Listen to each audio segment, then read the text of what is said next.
Hello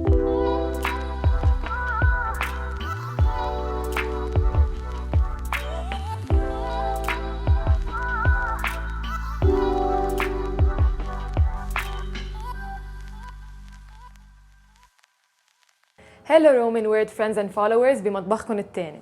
It's Mia واليوم رح نعمل خردل. يس مثل ما سمعتوا خردل. أنا أول شي فكرت إنه حتكون وصفة صعبة وبدها وقت، بس عن جد رح تتعجبوا وتشوفوا قد إيه هينة وما بدها وقت وبingredients عن جد كتير قليلين. فيلا let's start.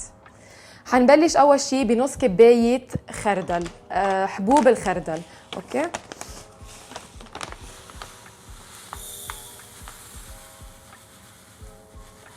بعرف انه فيكم تفكروا انه صعب تلاقوا الماسترد سيدز، بس بتلاقون عند رومان. في عندهم نوعين، في عندهم الحبه السوداء والحبه الصفراء، بس انا بنصحكم تستعملوا الحبه السوداء لانه عندها طعمه حده اكثر وبتعطيكم ريزلت احسن.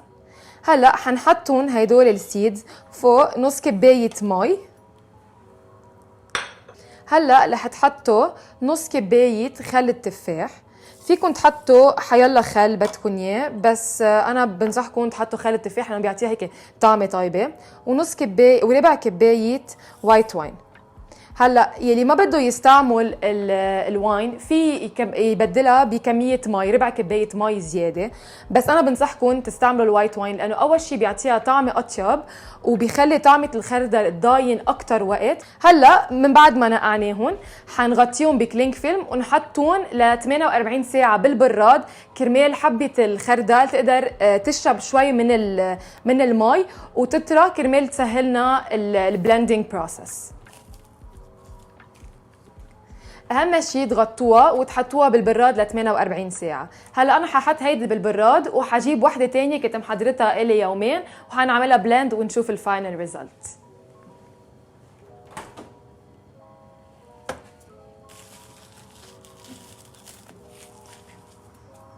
هون فيكم تشوفوا من بعد 48 ساعة كيف صاروا الحبوب هيك ملزقين على بعضهم وشربوا شوي من الليكويد اللي كنا حاطينهم اياهم.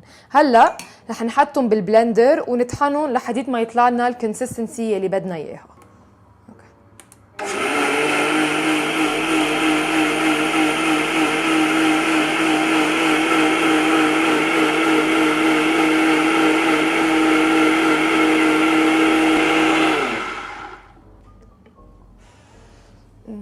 اول ما تفتحوها عن جد حتشموا ريحه هيك الحده تبعها، فما تدقوها هلا لانه بدها هيك يومين كرمال ترتاح، ما تعود طعمتها هالقد قاسيه، ومن بعد يومين فيكم تبلشوا تنكهوها اذا بدكم تحطوا لها اونيون باودر، جارليك باودر، اذا بدكم تعملوها حلوه فيكم تحطوا لها عسل، يعني انتم الفليفر يلي بتحبوه فيكم تنكهوها فيها، بس انه مش قبل يومين.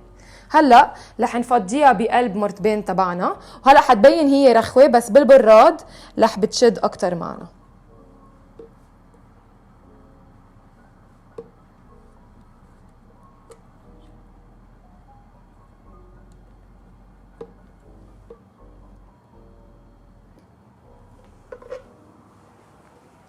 إذا بدكم لونها يكون هيك على مايل على أصفر أكتر فيكم تزيدوا لها عقدة صفراء. هلأ هيدي حنسكرها، أهم شي ما تفتحوها خلال هيدول اليومين، تركوها ترتاح تاخد وقتها كرمال تاخد عن جد الفليفر الصح ورجعوا دقوها. هلأ أنا محضرة واحدة بالبراد حفرجيكم كيف شكلها. هيدي اللي أنا حضرتها من يومين، فيكم تشوفوا بالبراد كيف شدت معي، وعن جد يعني تشفتوا قد ايه سهله طريقتها واقتصاديه وما بدها كثير انجريدينتس، يعني حرام تشتروها اذا فيكم تعملوها بالبيت واطيب. ف thank you for watching وستي تيون تشوفوا انا كيف حاستعملها بالنكست فيديوز، وجربوها وخبرونا بالكومنتس اذا حبيتوها.